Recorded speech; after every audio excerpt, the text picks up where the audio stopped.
आज से तकरीबन 300 साल पहले की बात है कि खेड़ा गांव, जो कि मौजूदा बनी का एक मोहरा है और बनी से तकरीबन युवान 1 किलोमीटर दूरी पर स्मॉल है। जन्म वह क्या है, वहां पर एक ठाकर खानदान रहता चला आ रहा है, जिनका पैसा जमींदारी के अलावा भेड़ बकरियां वह देकर मौसी पालना है। कहा जाता है कि आईने के खेत में एक पत्थर था, जिस पर अगर कोई भेद या बकरी चढ़ती तो फौरन मर जाती थी। अगर गाय, भैंस या इंसान उसे पत्थर को छू लेता ते वह अंधा या लंगड़ा या दीगर हो जाता। यह सिलसिला काफी देर तक चलता रहा और इस खानदान को काफी नुकसान होने लगा।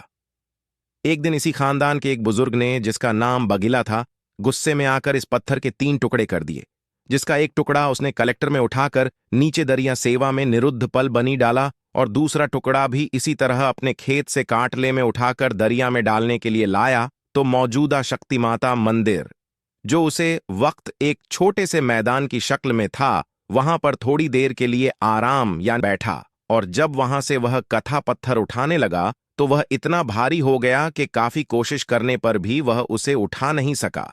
आखिरकार वह तंग आया और गुस्से में अपना कथा के समेत पत्थर वहीं ही छोड़ और खुद वापस अपने घर सीधा चला गया और उसे वाक्य के बारे में गर्दू नवाब के लोगों को भी बताया। साथ ही बघीला को सपने भी आने लगे कि मैं शक्ति माता हूं और बनी खास में अपना बस रखना चाहती हूं, इसलिए आपको नुकसान पहुंचा रही थी।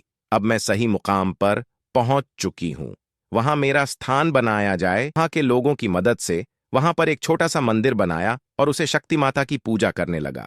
और छेद से बघीला ठक्कर के खानदान के इलाकों दिग्गर भी हर साल एक यात्रा शक्ति माता के मंदिर पर लाने लगा और हर साल भैरू या बकरी की बलि भी शक्ति माता के नाम पर देता रहा।